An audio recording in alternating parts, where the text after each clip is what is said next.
자, 이번엔 5번째 단계, 스텝 5입니다. Expressing myself. 나를 어떻게 커뮤니케이션 할 것인가. 오늘 말씀드리는 퍼스널 브랜딩의 마지막 부분이 되겠습니다. 전체적으로 우리가 퍼스널 브랜드의 아이덴티티 시스템을 간략하게 만드는 거예요. 이 첫 시간에도 어떤 말씀을 드렸습니다만 이렇게 정리하시면 되겠죠. 나는 다른 사람들에게 이런 베네핏을 주는 사람이다 중심으로 정리하는 나라는 브랜드는 어떻다라는 브랜드 스테이트먼트, 진술문을 한번 만들어 보시는 거예요.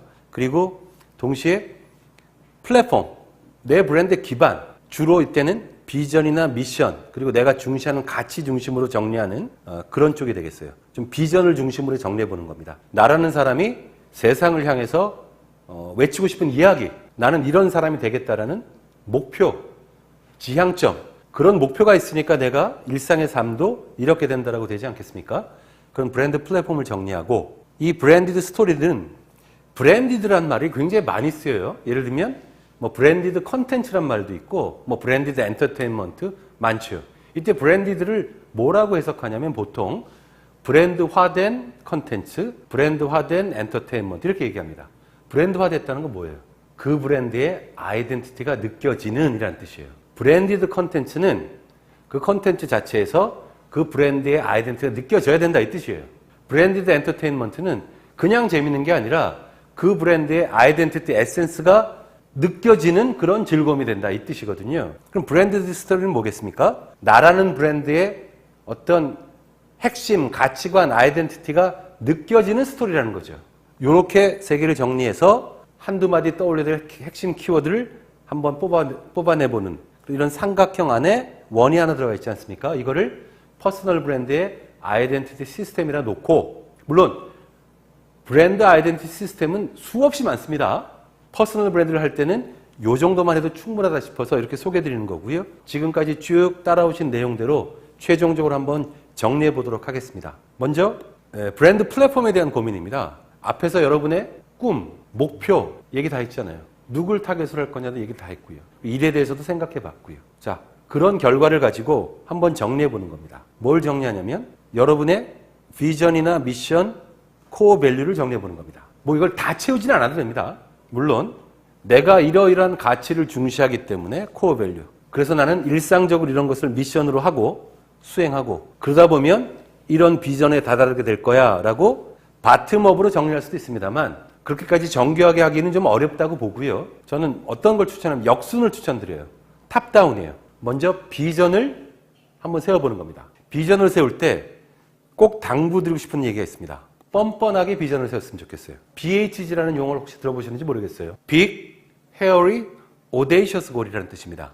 크고 어렵고 audacious, 그러나 담대한 목표라는 뜻입니다. 비전을 세울 때 여러분이 머릿속에 가지고 있던 그런 생각, 그림들을 아주 무모하리만큼 담대하게 구라를 쳐보는 거예요. 예를 들면 이베이는 BHG를 그대로 비전을 썼던 그런 브랜드입니다. 이베이 최초의 BHG 비전은 뭐였냐면요. 전 세계적인 경제 민주화를 창출하겠다 했습니다. 조금은 뜬금없지만 이해가 갑니다. 이베이는 뭐였습니까? 경매라는 그런 양식을 빌어왔으나 일반적인 쇼핑몰이 아니라 뭐죠? 사는 사람, 파는 사람, 입장의 변화가 자유로운 것입니다. 조그만 아이디어가 있고 독특한 아이디어가 있는 제품이 있으면 유통이 없이도 성공할 수 있는 사례를 만들어줬던 것이거든요. 거기서 했던 얘기가 전 세계 수준의 글로벌 이코노믹 데모크라시, 경제 민주화를 창출한다 했습니다. 멋있지 않습니까? 물론 이랬으면 좋겠다라는 단순한 꿈에 불과해서는 안 됩니다. 비전은 흔히 말하면 꿈이 담긴 목표, 이렇게 정리하면 좋겠습니다. 제 제자 중에서는요, 개인 브랜드 실습을 하는데 이 비전과 함께 본인의 슬로건을 뭐라고 썼냐면 이 세상에 꾸준함의 힘을 보여주겠다라고 쓴 적이 있어요. 아직도 잊지 못하겠습니다. 그 친구는 굉장히 좀 내성적이고 얌전하고 굉장히 실력 있는 친구인데 나대거나 외향적이라는 그런 친구가 아니에요. 정말 탄탄하게 말없이 일하는 친구예요. 자신의 강점을 살려서 그 친구의 비전은 이 세상에 꾸준함이 재능을 이긴다는 걸 보여주고 싶다라고 했어요. 그 비전을 충실히 수행하고 있다고 저는 확신하고 있습니다.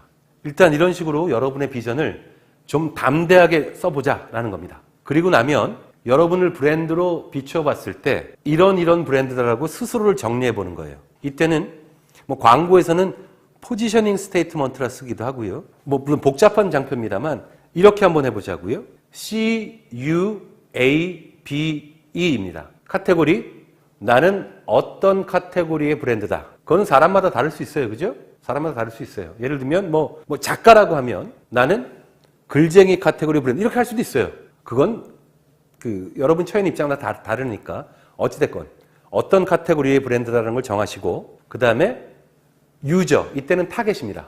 나를 사용하는 사람 뭐 이렇게 직역되겠습니다만 내 브랜딩의 타겟이 누구다를 앞에서 정리했잖아요. 다시 정리해 보는 거예요. 그리고 attribute, 나의 속성이잖아요. 앞에 강점을 강화할 거냐 약점을 보완할 거냐 얘기, 상대적인 강점을 절대적인 강점으로 승화시키자 얘기. 그래서 내가 가지고 있는 구체적인 속성, 남들보다 잘하는 속성이 뭐가 있고, 그래서 결론적으로 나를 만나는 사람들에게는, 내 클라이언트에게는, 내 윗사람에게는, 내 아랫사람에게는 이러이러한 혜택을 줄 수 있는 브랜드가 될 것이고, 그래서 이모션, 그 사람들은 나로부터 이런 감정을 느낄 것이다 를 정리하는 겁니다.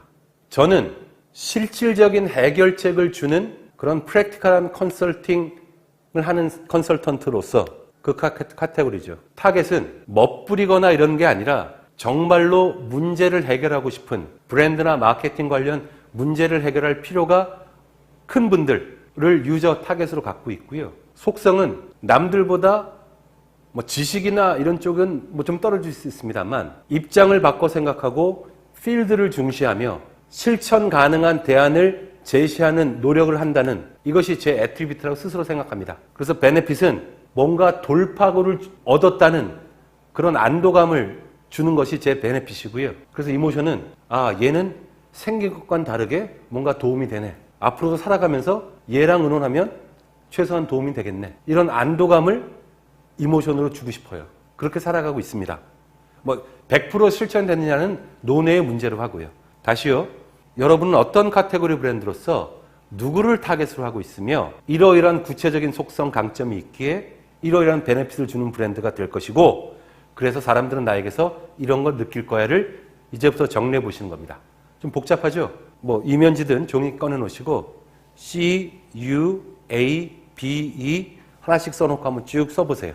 그게 잘 정리되면 그게 바로 여러분 브랜드를 디스크라이브, 기술해주는 브랜드 스테이트먼트가 될 겁니다. 그렇게 되면 나는 어떻게 살고 싶고 어떻게 살아야지라는 생각도 어느 정도는 정리될 것 같아요.